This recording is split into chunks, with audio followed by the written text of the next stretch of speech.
Hello my dear friends, ఈరోజు మనం ఈ వీడియోలో విధాన పరిషత్ లేదా విధాన మండలి అంటే ఏమిటి, ఈ విధాన మండలికి సంబంధించినటువంటి నిర్మాణం ఏ విధంగా జరుగుతుంది, ఈ విధాన మండలికి సంబంధించినటువంటి అధికారాలు, శాసన నిర్మాణ అధికారాలు, అదేవిధంగా ఆర్థిక అధికారాలు ఏ విధంగా ఉంటాయి అనేటువంటి అంశాలను గురించి తెలుసుకుందాం. ఇక్కడ ఏదైనా సరే ఒక రాష్ట్రము ఆ రాష్ట్ర అంశాల మీద బిల్లును శాసనముగా తయారు చేయాలి అంటే 2 సభల యొక్క ఆమోదం పొందాలి. ఆ 2 సభలు ఏవి అంటే విధానసభ, విధాన పరిషత్. విధానసభ, విధాన పరిషత్ అనేటువంటి ఈ 2 సభల ఆమోదం పొందితే ఆ బిల్లు అనేది చట్టంగా రూపొందుతుంది. ఇక్కడ చూడండి, ఉదాహరణకు ఈ బిల్లు ఉంది అనుకోండి, ఈ బిల్లు చట్టంగా రూపొందాలి, శాసనంగా రూపొందాలి. శాసనంగా రూపొందాలి అంటే ఇక్కడ 2 సభల ఆమోదం పొందాలి. అవేవి అంటే విధానసభ, విధాన పరిషత్. విధానసభ, విధాన పరిషత్ ఈ 2 సభల ఆమోదం పొందాలి. ఈ 2 సభల ఆమోదం పొందిన తర్వాత గవర్నర్ ఆమోద ముద్ర వేయాలి. గవర్నర్ ఆమోద ముద్ర వేసిన తర్వాత ఈ బిల్లు అనేది దేనిగా మారుతుంది? శాసనంగా లేదా చట్టంగా మారుతుంది. ఇక్కడ విధానసభ, విధాన పరిషత్ ఈ 2 సభలు బిల్లులను శాసనంగా మార్చడంలో కీలక పాత్రను వహిస్తాయి. వీటికి సంబంధించినటువంటి పేర్లు చాలా ఉన్నాయి. విధానసభను ఏ పేర్లతో పిలుస్తాము, విధాన పరిషత్తును ఏ పేర్లతో పిలుస్తామనేది వెరీ ఇంపార్టెంట్. ఎందుకంటే కాంపిటేటివ్ ఎగ్జామ్స్లో వీటికి సంబంధించినటువంటి రకరకాల పేర్ల మీద ప్రశ్నలు అడుగుతూ ఉంటారు. ఇక్కడ చూడండి, విధానసభను ఏమంటున్నాము అంటే అసెంబ్లీ అని అంటున్నాం. విధాన పరిషత్తును ఏమంటున్నాము? కౌన్సిల్ అని అంటున్నాము. లెజిస్లేటివ్ కౌన్సిల్ అని అంటున్నాము. దీన్ని లెజిస్లేటివ్ కౌన్సిల్ అని అంటున్నాం. ఇక్కడ ఈ విధాన సభనే ఏమంటున్నామంటే ప్రజాప్రతినిధుల సభ.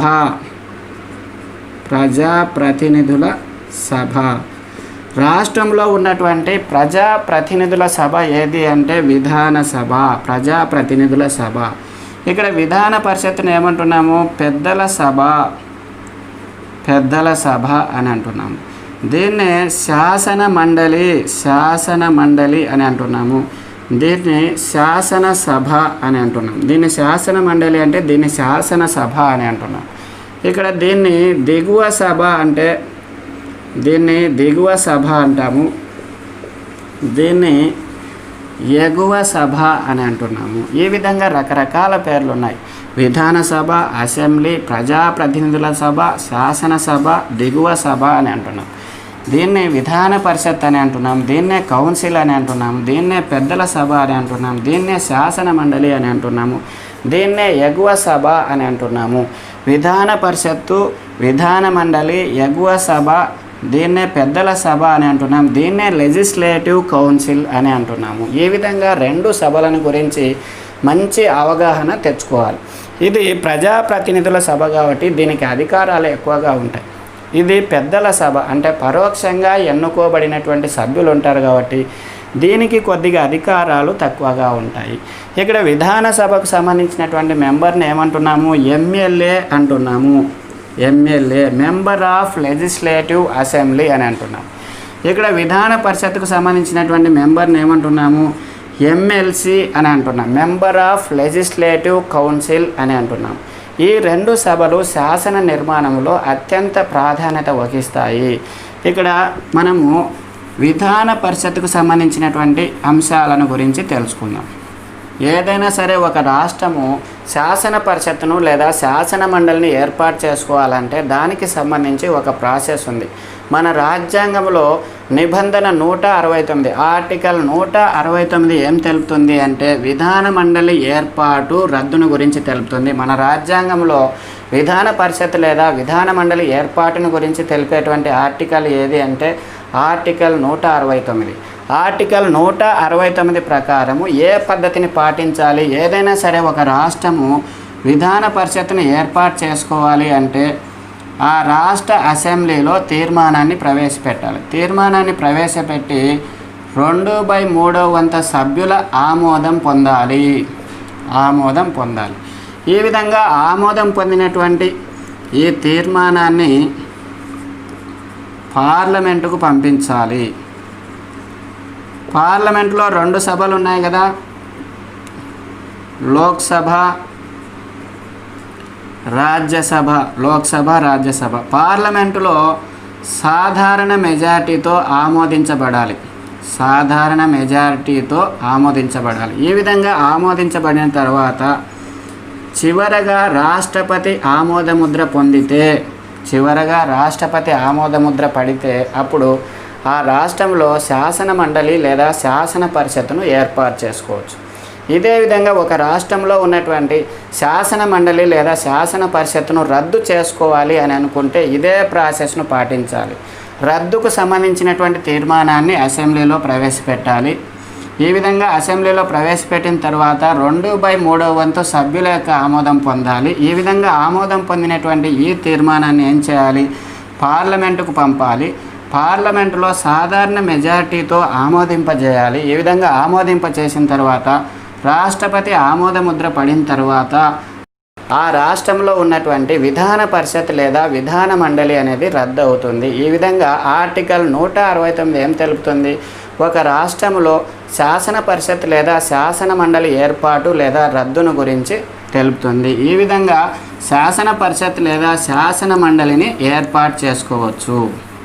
నెక్స్ట్ మనం ఇప్పుడు విధాన పరిషత్ లేదా విధాన మండలి యొక్క నిర్మాణాన్ని గురించి తెలుసుకుందాం. ఈ విధాన పరిషత్తులో ఎంతమంది సభ్యులు ఉండాలి, దీని యొక్క నిర్మాణం ఏ విధంగా ఉండాలి అనేటువంటి అంశాలను మన రాజ్యాంగంలో ఉన్నటువంటి 171(1) అనేటువంటి ఆర్టికల్ తెలుపుతుంది. మన రాజ్యాంగంలోని 171(1) అనేటువంటి ఆర్టికల్ ఏం తెలుపుతుంది అంటే విధాన పరిషత్ యొక్క నిర్మాణం గురించి తెలుపుతుంది.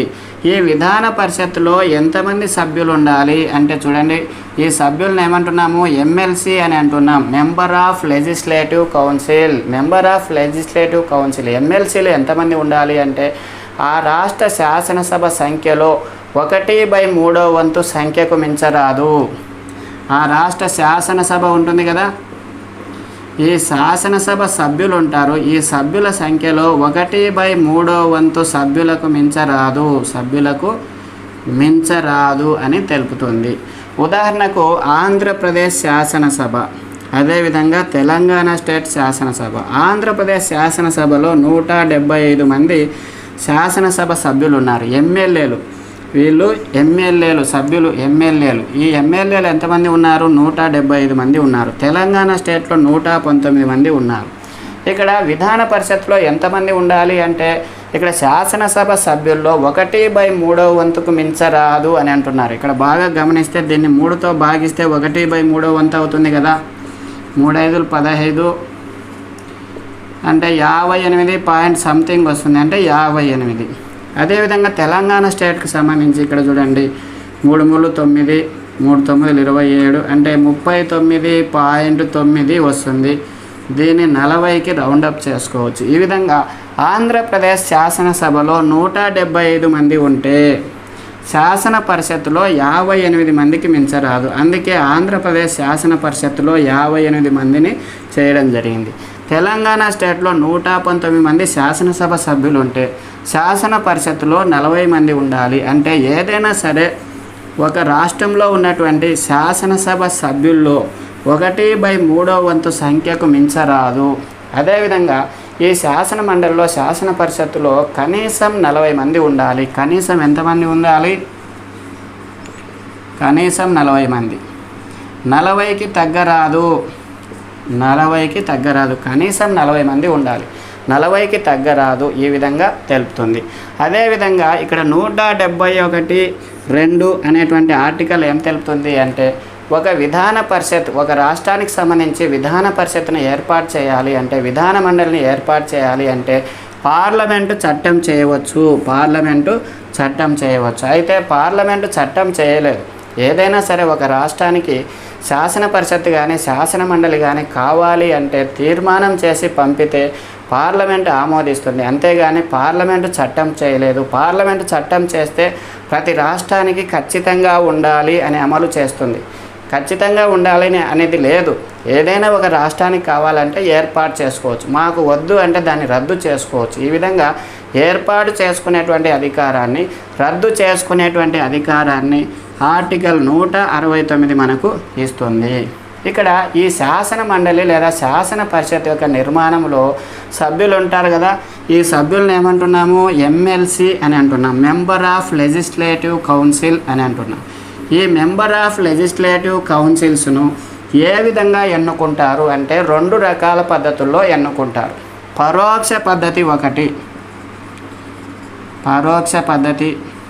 ఒకటి, అదేవిధంగా నామినేటెడ్ పద్ధతి ద్వారా గవర్నరు ఎన్నుకుంటారు. పరోక్ష పద్ధతి, ఈ పరోక్ష పద్ధతిలో ఏ విధంగా ఎన్నుకుంటారు అంటే ఇక్కడ బాగా గమనించండి.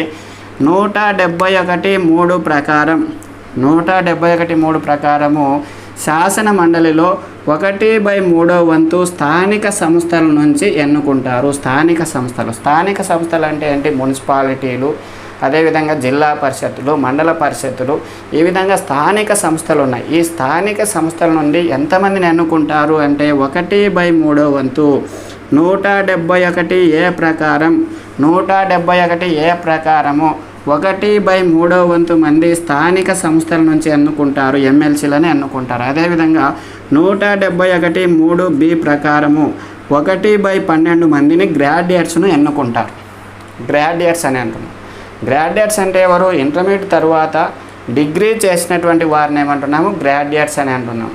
ఈ గ్రాడ్యుయేట్స్ ఎన్నుకున్నటువంటి వారిని ఏమంటున్నాము? గ్రాడ్యుయేట్స్ ఎమ్మెల్సీ అని అంటున్నాం. స్థానిక సంస్థల ఎమ్మెల్సీ అని అంటున్నాం. అదేవిధంగా 171(3)(c) ప్రకారము ఉపాధ్యాయ ఎమ్మెల్సీలను ఎంతమంది ఎన్నుకుంటారు అంటే 1/12 వంతు మందిని ఎన్నుకుంటారు. అంటే మొత్తం సభ్యులు ఉన్నారు కదా, ఈ మొత్తం సభ్యుల్లో 1/12 వంతు మంది ఉపాధ్యాయ ఎమ్మెల్సీలు ఉంటారు, 1/12 వంతు మంది గ్రాడ్యుయేట్స్ ఉంటారు.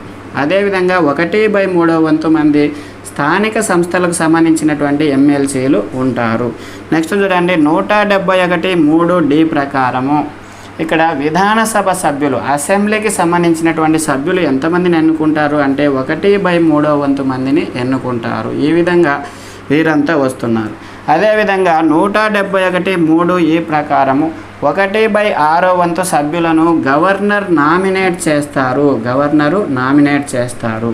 ఈ విధంగా చూడండి, 171(3)(a) ప్రకారము స్థానిక సంస్థలు 1/3 వంతు మందిని ఎన్నుకుంటారు. అంటే మొత్తం సభ్యుల్లో 1/3 వంతు మందిని స్థానిక సంస్థలు ఎన్నుకుంటాయి.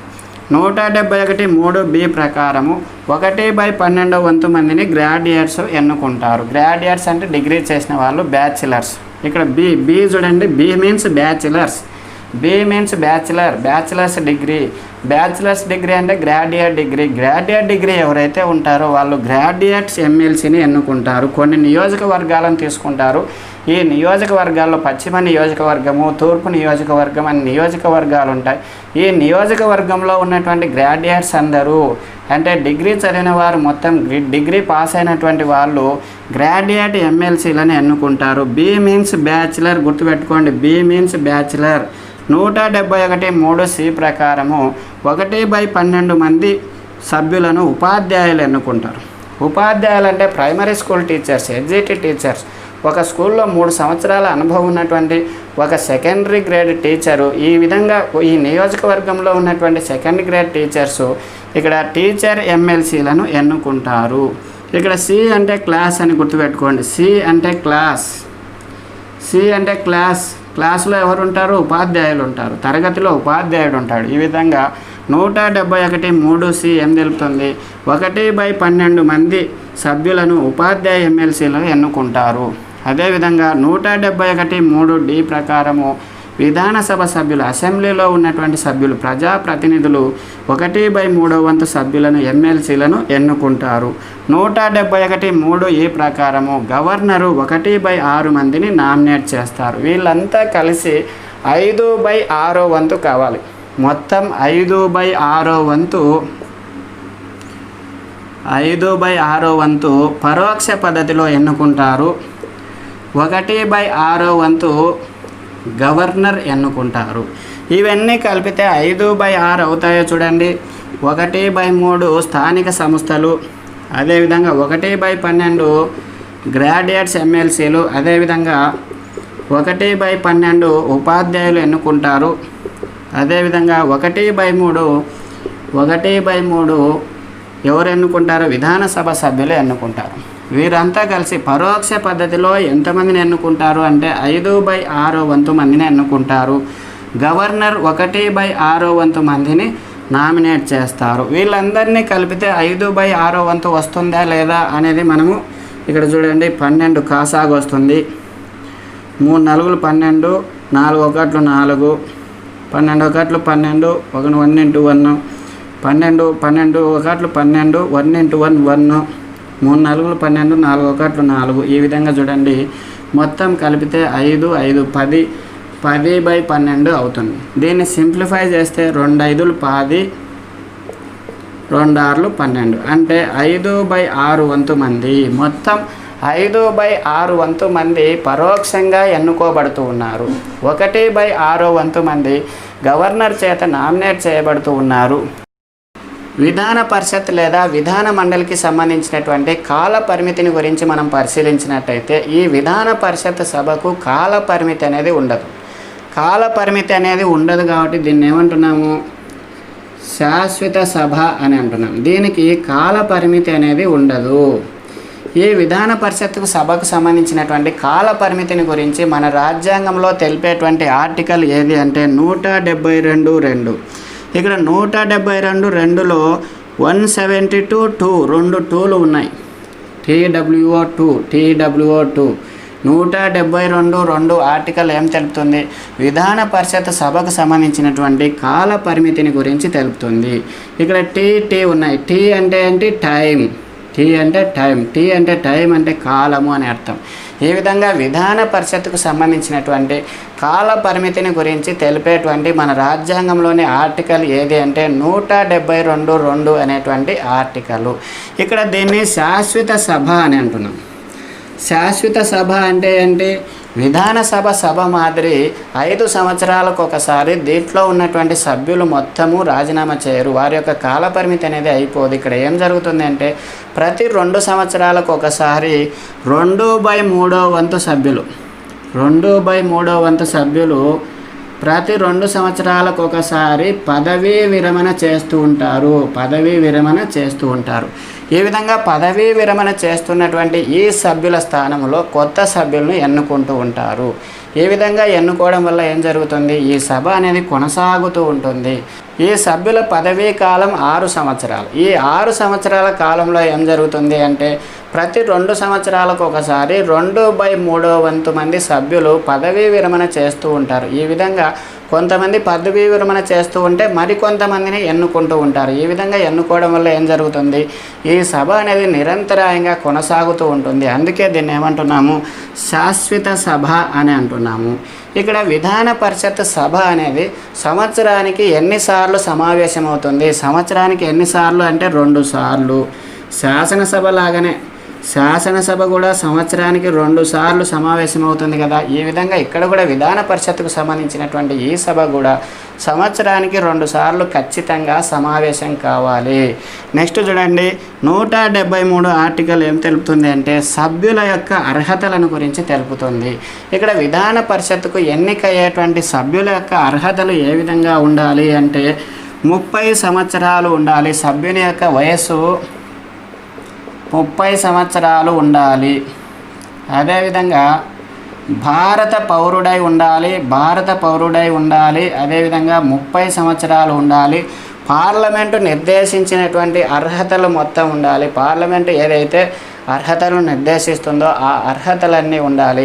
ఇక్కడ సభ్యుల అర్హతలకు సంబంధించి తెలిపేటువంటి ఆర్టికల్ ఏది అంటే 173 ఆర్టికల్ 173 ఏం తెలుపుతుంది అంటే విధాన పరిషత్తుకు ఎన్నికయ్యేటువంటి సభ్యుల అర్హతలను గురించి తెలుపుతుంది. ఏ విధంగా ఉండాలి? భారతీయ పౌరుడై ఉండాలి, 30 సంవత్సరాలు నిండి ఉండాలి. అదేవిధంగా ఏదైనా సరే లాభదాయకమైనటువంటి ప్రభుత్వ ఉద్యోగంలో కానీ ఇతర ఉద్యోగంలో కానీ ఉండరాదు.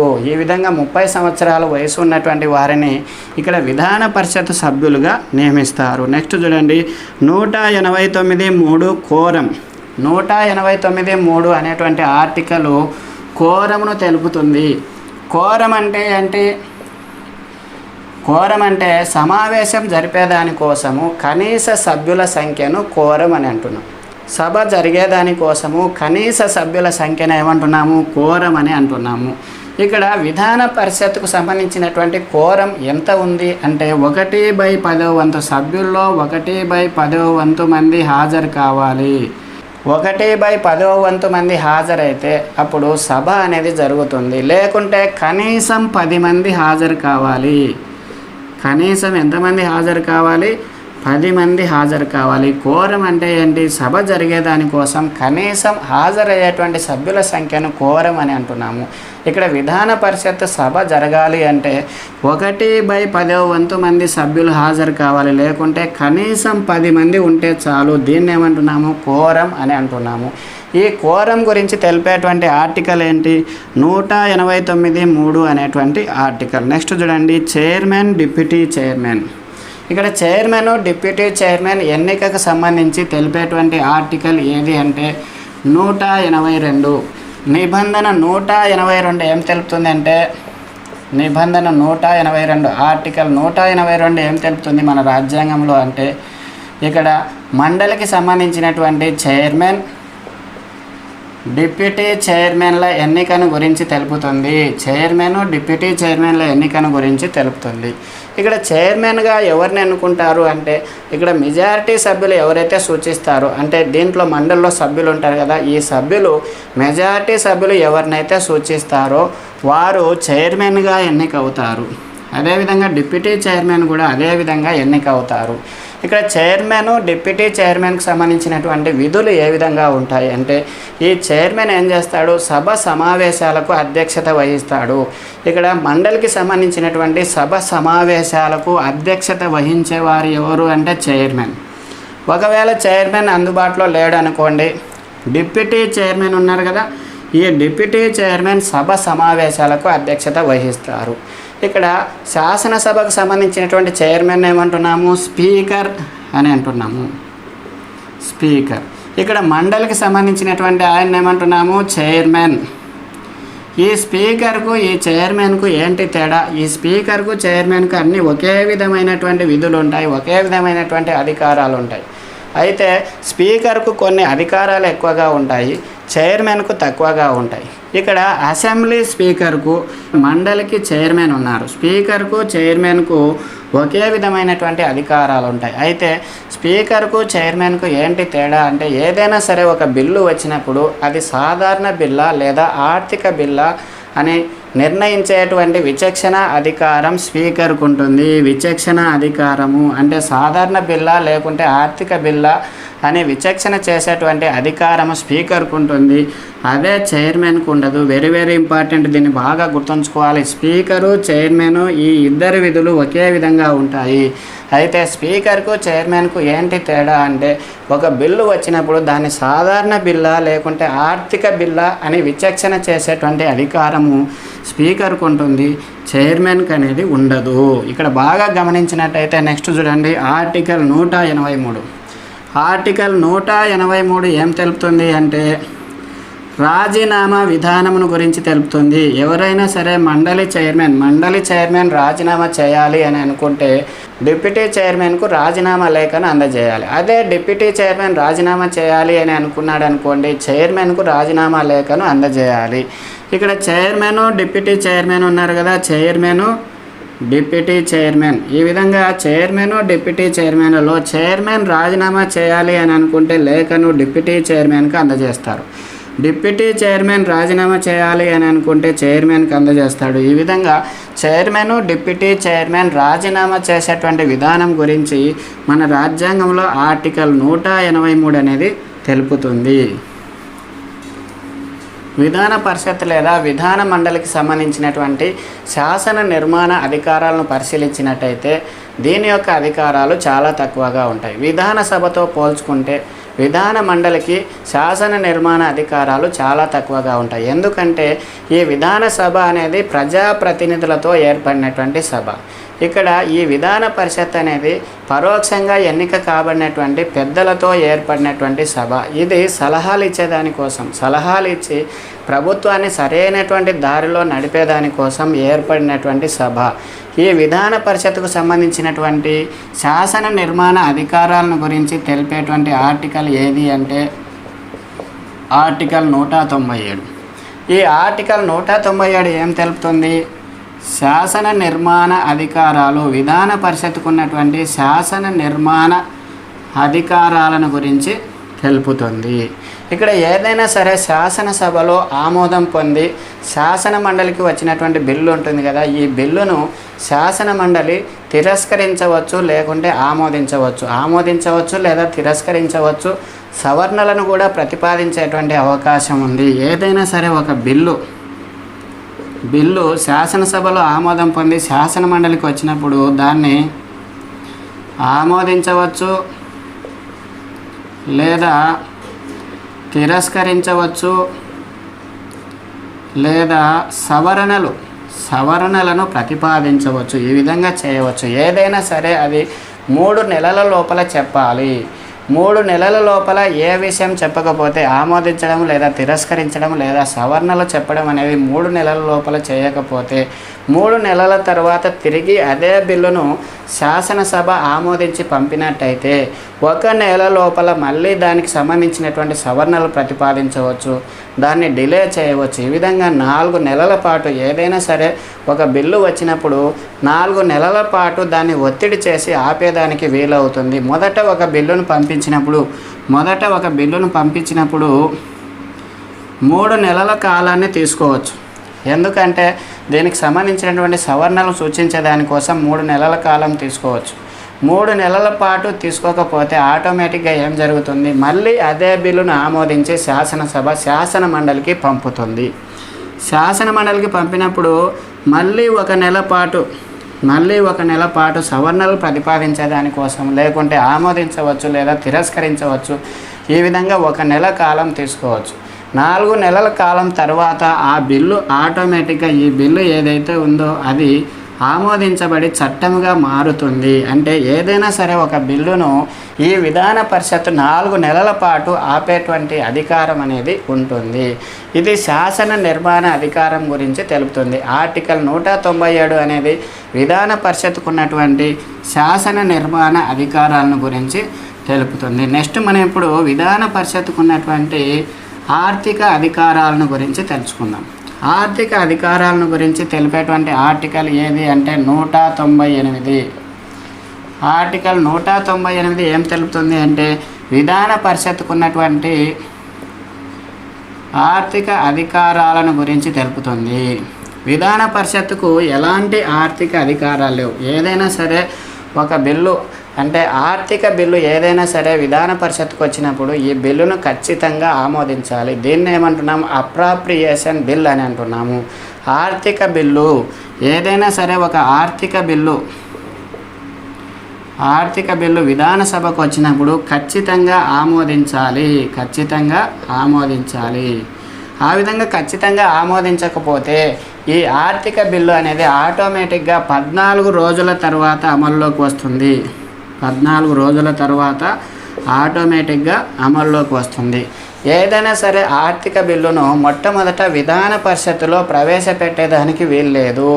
శాసనసభలో మాత్రమే మొట్టమొదట ఆర్థిక బిల్లును ప్రవేశపెట్టాలి. శాసనసభ ఏదైతే ఉందో శాసనసభలో మాత్రమే ఆర్థిక బిల్లును మొదట ప్రవేశపెట్టాలి. విధాన పరిషత్తులో ప్రవేశపెట్టే వీలు లేదు. విధాన పరిషత్తులో కేవలము దాన్ని ఆమోదం కోసం పంపవచ్చు. విధాన పరిషత్తులో మొట్టమొదట ఆర్థిక బిల్లులను ప్రవేశపెట్టరు. శాసనసభలో ప్రవేశపెట్టబడినటువంటి ఆర్థిక బిల్లులు విధాన పరిషత్తులోకి వస్తాయి. విధాన పరిషత్తులోకి వచ్చినప్పుడు అది ఖచ్చితంగా ఆమోదం తెలపాలి. ఒకవేళ విధాన పరిషత్ ఆమోదం తెలపకపోతే 14 రోజుల తర్వాత ఆటోమేటిక్గా ఆ బిల్లు అనేది పాస్ అయిపోతుంది. ఈ విధంగా ఆర్థిక అధికారాలను గురించి ఆర్టికల్ 198 మన రాజ్యాంగంలో ఉన్నటువంటి ఆర్టికల్ 198 ఏం తెలుపుతుంది? విధాన పరిషత్తుకు ఉన్నటువంటి ఆర్థిక అధికారాలను గురించి తెలుపుతుంది. ఆంధ్రప్రదేశ్ రాష్ట్రంలో మొట్టమొదటి శాసనమండలి ఎప్పుడు ఏర్పడింది అంటే 1957లో ఏర్పడింది. నీలం సంజీవరెడ్డి గారు ముఖ్యమంత్రిగా ఉన్నప్పుడు 1957లో మొట్టమొదట ఆంధ్రప్రదేశ్ రాష్ట్రంలో శాసన మండలి అనేది ఏర్పడింది. ఈ విధంగా ఏర్పడినటువంటి శాసన మండలిని అప్పటి రాష్ట్రపతి డాక్టర్ బాబు రాజేంద్ర ప్రసాద్ గారు 1958లో ప్రారంభించారు. 1958 జూలై 7వ తారీఖున అప్పటి రాష్ట్రపతి డాక్టర్ బాబు రాజేంద్ర ప్రసాద్ గారు దీన్ని ప్రారంభించడం జరిగింది. తరువాత ఎన్టీ రామారావు గారు అధికారంలోకి వచ్చారు. ఎన్టీ రామారావు గారు అధికారంలోకి వచ్చిన తర్వాత 1985 సంవత్సరంలో శాసన మండలిని రద్దు చేయడం జరిగింది. శాసన మండలిని మన రాష్ట్రంలో ఎప్పుడు రద్దు చేశారు అంటే 1985లో రద్దు చేశారు. తర్వాత 2004లో వైఎస్ రాజశేఖర రెడ్డి గారు వచ్చారు. 2004లో వైఎస్ రాజశేఖర రెడ్డి గారు వచ్చారు. ఈ విధంగా వైఎస్ రాజశేఖర రెడ్డి గారు మండలిని తిరిగి ఏర్పాటు చేయాలి అనేటువంటి తీర్మానం చేయడం జరిగింది. తర్వాత 2006 సంవత్సరంలో 2006 సంవత్సరము ఏప్రిల్ 2న 2006 సంవత్సరము ఏప్రిల్ 2న ఈ మండలి తిరిగి పునరుద్ధరించబడింది. ఈ విధంగా పునరుద్ధరించబడినటువంటి ఈ మండలి 2014లో ఏం జరిగింది, రాష్ట్ర విభజన వల్ల తెలంగాణ రాష్ట్రము ఆంధ్రప్రదేశ్ రాష్ట్రం విడిపోవడం వల్ల రెండు రాష్ట్రాలకు శాసన మండలి అనేది ఏర్పడింది. ఈ విధంగా ఆంధ్రప్రదేశ్ రాష్ట్రము అదేవిధంగా తెలంగాణ రాష్ట్రం 2014లో తెలంగాణ రాష్ట్రంలో శాసన మండలి అనేది ఏర్పడింది. ఎందుకంటే విభజన చట్టం వల్ల ఆంధ్రప్రదేశ్ తెలంగాణ ఈ రెండు విడిపోయాయి. ఆంధ్రప్రదేశ్కు 58 మంది సభ్యులతో శాసన మండలిని ఏర్పాటు చేశారు. తెలంగాణ రాష్ట్రానికి 40 మంది సభ్యులతో శాసన మండలిని ఏర్పాటు చేయడం జరిగింది. ఈ విధంగా 2014 సంవత్సరానికి సంబంధించి ఎన్ని రాష్ట్రాల్లో శాసన మండలి అనేది ఉంది అంటే 7 రాష్ట్రాల్లో శాసన మండలి అనేది ఉంది. ఇప్పటి వరకు ప్రస్తుతము ఎన్ని రాష్ట్రాల్లో శాసన మండలి అనేది ఉంది అంటే 7 రాష్ట్రాల్లో శాసన మండలి అనేది ఉంది. ఈ రాష్ట్రాలన్నింటినీ ఏ విధంగా గుర్తుంచుకోవాలి అంటే ఉమా బీకే అట్ జేకే అని గుర్తుంచుకోవాలి. ఉమా బీకే అట్ జేకే అని గుర్తుంచుకోవాలి. ఉమా బీకే అట్ జేకే అని గుర్తుంచుకుంటే 7 రాష్ట్రాలకు సంబంధించినటువంటి శాసన మండళ్ళు మనకు ఈజీగా గుర్తుంటాయి. ఊ అంటే ఉత్తరప్రదేశ్, మా అంటే మహారాష్ట్ర, బి అంటే బీహార్, కే అంటే కర్ణాటక, ఏ అంటే ఆంధ్రప్రదేశ్ రాష్ట్రము, టీ అంటే తెలంగాణ రాష్ట్రము, జేకే అంటే జమ్మూ అండ్ కాశ్మీర్. ఈ విధంగా శాసన మండళ్ళు ప్రస్తుతము శాసన మండళ్ళు ఎన్ని రాష్ట్రాల్లో ఉన్నాయి అంటే 7 రాష్ట్రాల్లో ఉన్నాయి. వీటిని ఏ విధంగా గుర్తుంచుకోవాలి, ఉమా బీకే అట్ జేకే అని గుర్తుంచుకుంటే ఈ 7 రాష్ట్రాలకు సంబంధించినటువంటి శాసన మండళ్ళు ఈజీగా గుర్తుంటాయి. ఇక్కడ ఎక్కువగా సీట్లు ఉన్నటువంటిది ఏంటంటే ఉత్తరప్రదేశ్ శాసన మండలి 100 సీట్లు. ఇక్కడ మహారాష్ట్రలో 78 సీట్లు ఉన్నాయి. బీహారు, కర్ణాటక ఈ రెండిట్లో 75 సీట్లతో శాసన మండలి ఉంది. ఆంధ్రప్రదేశ్ రాష్ట్రం మనకు బాగా నోటెడ్ 58 ఉన్నాయి. తెలంగాణలో 40 ఉన్నాయి. జమ్మూ కాశ్మీర్ 36 సీట్లు ఉన్నాయి. ఈ విధంగా 7 రాష్ట్రాలను మనము వరుసగా గుర్తుంచుకోవాలి. ఈ 7 రాష్ట్రాలను ఎందుకు గుర్తుంచుకోవాలి అంటే ఎక్కువగా సీట్లు ఉన్నటువంటి మంత్రిమండలి ఉన్నటువంటి రాష్ట్రాల వరుసను గుర్తించండి. ఎక్కువ దాని నుంచి తక్కువది రాయండి, తక్కువ నుంచి ఎక్కువ దాన్ని గుర్తించండి. ఈ విధంగా ప్రశ్నలు అడిగే అవకాశం ఉంది కాబట్టి వీటినన్నింటినీ వరుసగా గుర్తుంచుకోవాలి. మై డియర్ ఫ్రెండ్స్, ఈ వీడియో కనుక మీకు నచ్చినట్లయితే షేర్ చేయండి, లైక్ చేయండి. మరిన్ని అప్డేట్స్ కోసం మా ఛానల్ సబ్స్క్రైబ్ చేసుకోవడం మర్చిపోవద్దండి. Thank you very much. All the best.